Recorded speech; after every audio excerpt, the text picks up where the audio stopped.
Namaste and greetings, CSL Cape Coral. Tis a pleasure to be with you to move through this process called life, applying the teachings of science of mind and spirit, which brings us to today's topic, release and let go. Why are we talking about this again though? Like we bring this topic up, pretty often. Like we talk about releasing and letting go pretty often. Why? I personally think my own experience is that we bring it up often because one, we see it as a challenging topic. Two, we see it as being difficult. And three, dare I say, we see it as being unnatural. It's an unnatural activity to release and let go. Why do I say this? We are indoctrinated by society and culture to hold on, to clutch and cling tight. We're told, save your money for a rainy day. Don't spend it or waste it frivolously. We are told or taught how to hold on and cling to loved ones and relationships, which is why oftentimes jealousy and envy creeps in. We are indoctrinated and taught how to hoard money, circumstances, memories, people, and situations. So here we are once again, having a difficult time with this concept of releasing and letting go. And yet we do it every day. We already do it. But before we go on, we have to agree on a couple of things in order for this to really make sense. One, do we agree that God is all there is? If we do, then we have to recognize that, do I understand that it means that wherever I am, that which God must be. Wherever you are, that which God is must be. And if God is everywhere present at all times, and it is first cause, it is the originator of all that is, then back of everything physical and tangible, every situation, every individualized incarnation of that we call person, every rock, every tree, every blade of grass, there is a spiritual template back of it, or it couldn't exist. God must be in, through, and as that thing, or that thing couldn't exist. So if that's the case, then everything we do, all that we do, spirit is in it, moving through it, and back of it with a template. Okay. So let's jump back to this idea of releasing and letting go every day, because we're already doing it, which means spirit is already doing it as well. God already, quote unquote, releases, but more about that in a moment. We each human release every day. Can you think of some ways that we do it? I'm going to give you a second. What comes to mind? Well, most readily, every time you go to the restroom, you are releasing and letting go. That's an obvious one. But each time you eat a meal, you're releasing and letting go. Because, for example, suppose you're going to eat oatmeal.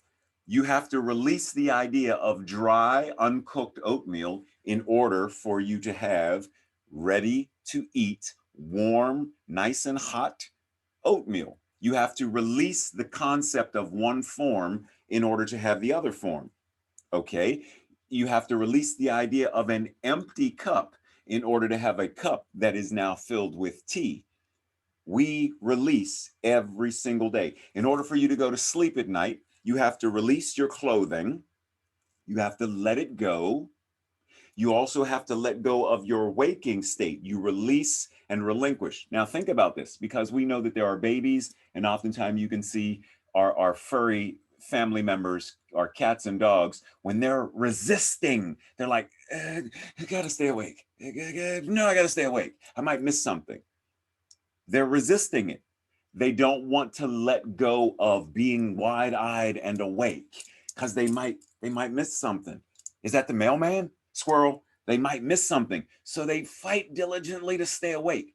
But we know that eventually we surrender to it and we fall asleep. But we continue to do it over and over. Every book that we read, we release one page, we release one sentence, we let go of this book in order to pick up another book. We're already masters and experts at this. But when it comes to the emotional stuff, We compartmentalize. We compartmentalize our emotions, our trauma, our drama, our addictions, our pain, and our grief. We somehow see these things as being different. And so we hold on to them.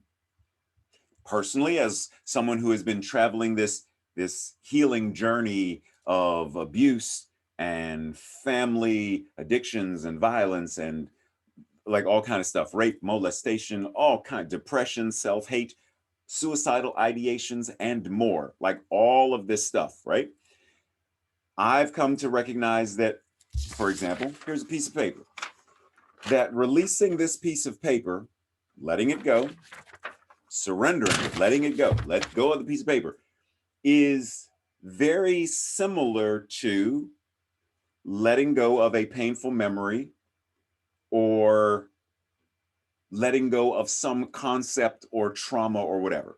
And what I mean by that is there is a process.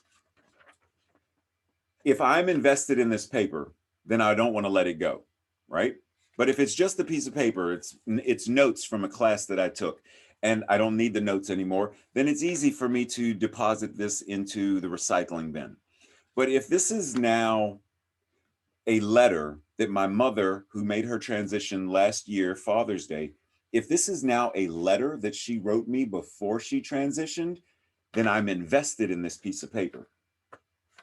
It has sentimental value. It has meaning to me now. And now I don't want to deposit it in the recycling bin. I want to keep it. I want to hold on to it. Well, in the same way, the process of letting go of trauma and letting go of addictions and letting go of relationships that don't serve us, it's very, very much the same kind of process. So for a second, imagine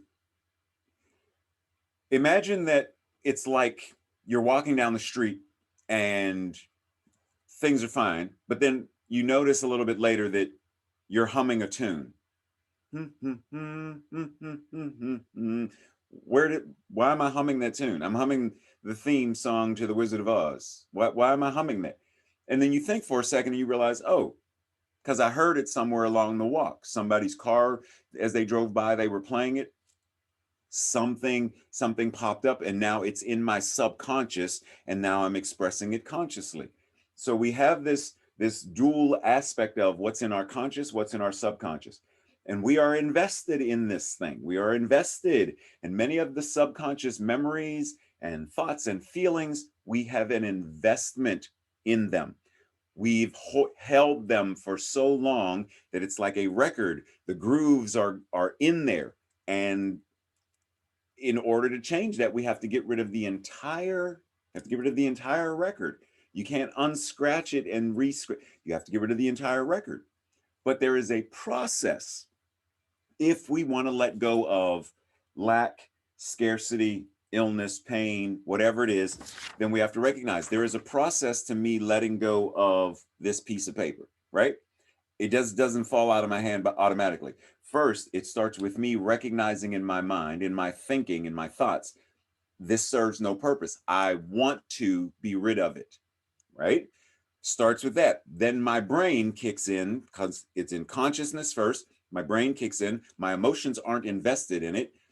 My brain kicks in and it signals to the muscles, it signals to the legs and the feet, get up, walk to the recycling bin, open your fingers and let go of it.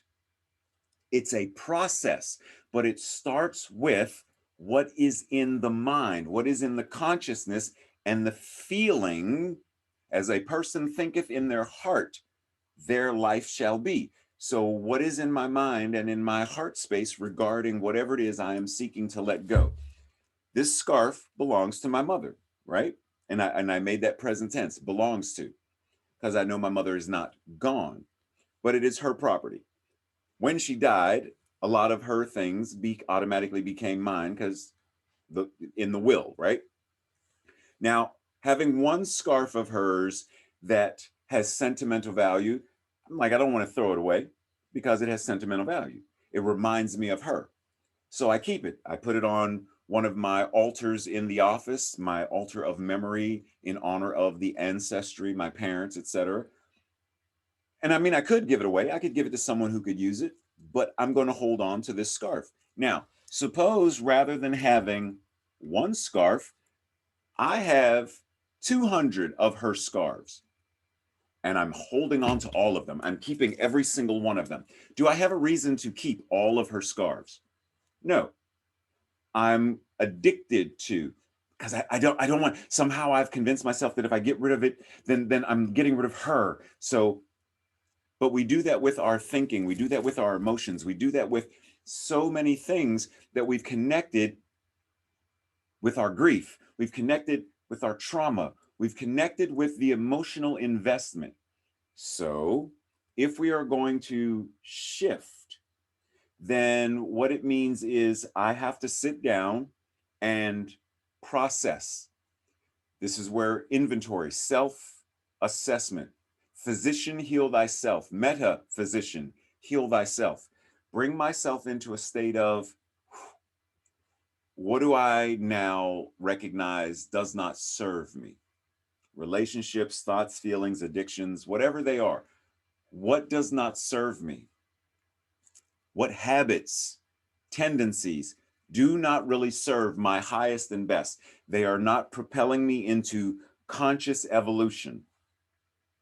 I can identify them, I can recognize them. Am I really ready to let them go? Right? We have habits. We put the right shoe on first and the left shoe on second all the time. Very rarely do we say, you know what, today I'm going to put the left on first. But that process immediately begins to break up the system of, we are not bound by, we know this thing, we are not bound by precedent, but bound by principle. Just because that's the way it has been does not mean that's the way it has to be. So when we anchor to spirit, when we anchor to the truth of our being, I am not, and I need not be a product of my habits and tendencies. I need not be a product of my upbringing, my trauma and drama. I get to shift and change. In the Science of Mind, it's written, it says, ignorance stays with us until the day of enlightenment, until our vision toward the spirit broadens and casts out the image of a no longer useful littleness. That littleness of addiction and trauma and lack and scarcity no longer serves us, then we unfold. The will should hold it in place until the creative genius of the inner life transforms the image of limitation and transmutes it into liberty under law. When we are ready to transmute and transform that littleness and step into our grandeur, our spiritual magnificence,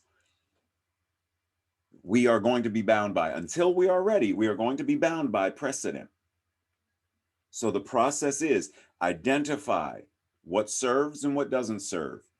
Does my current form of meditation, is it doing something? Is my current understanding of science of mind and spirit moving me forward, helping me to evolve and be enlightened? Science of mind also says we must increase our receptivity. Consciously extend and expand. Consciously extend and expand. Consciously extend and expand our comprehension. We shall declare 100 times a day, there is no limit to the good which is mine.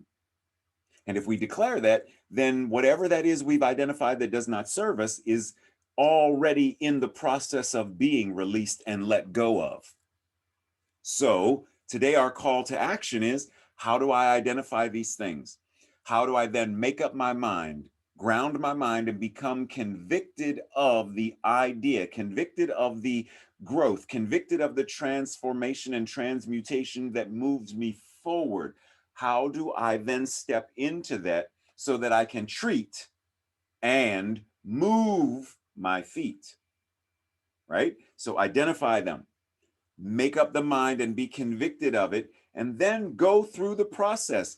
Find a minister or practitioner. There are thousands and thousands of them, whether they are in Florida or anywhere else. I'm in Delaware. Like, it doesn't matter where or who you connect with.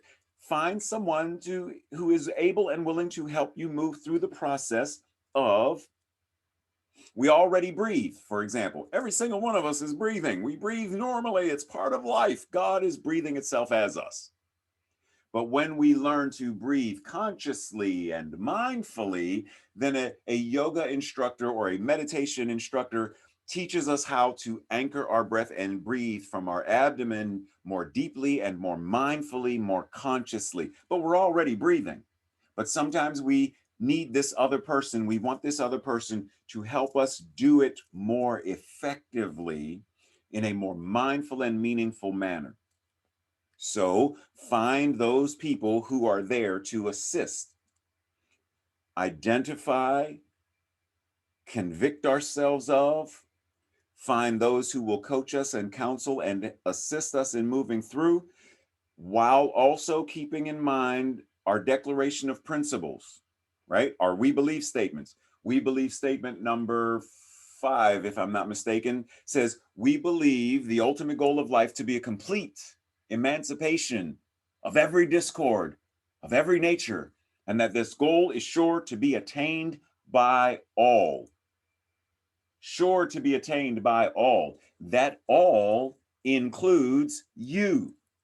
You are that all. So if the ultimate goal of life is a complete emancipation, are we ready to be emancipated? Are we ready to treat and move our feet? Are we ready to do the work that is required in order to live our highest and best? If we're going to have a world that works for all, then we have to have a life that works for me. And if my life works for me, then my relationships work, my finances work, the relationships of my beloved spiritual community work, my family. And it doesn't mean we have to be friends, but it means I have come into a place of, I know what my boundaries are. I know what my radical self-care entails. I am doing what is mine to do in all of the ways and places that I show up. So recognize you are already a master at releasing and letting go. Are we ready to apply that mastery to the other areas of our lives? There is an old samurai maxim that says, the warrior or the person who has attained mastery of an art reveals it in their every action. This is why samurai were required to master more than just the sword. They were required to also master the tea ceremony and flower arranging or poetry. You must master, because when you demonstrate it in one area, that can apply and be applied in your entire life. So you're already it. Now we are called and invited to demonstrate it accordingly. If we believe this works, this teaching works, we believe in this philosophy, then it's time to upgrade it. It's time to, as Ernest Holmes said, it's time to be open at the top. We should not still be practicing the 1962 version or the 1958 version or the 1975 version of, or the 2001 version of Science of Mind and Spirit. It's time for the 2021 version of Science of Mind and Spirit, and then the 2022 open at the top version of Science of Mind and Spirit. But it means we have to let go of the old paradigms, the old belief systems. The caterpillar must let go of the old in order to become the butterfly. Are we ready to expand? Are we ready to fly? Are we ready to soar? Are we ready to pave the way for a world that works for all by showing my life works for me? My center, my beloved community, works for the all. The community that is extended works. The city, the state, the nation, the planet, one person at a time, one thought at a time, one heartfelt way of serving at a time, demonstrating, I know what I am, and I am here to serve. Namaste and blessings.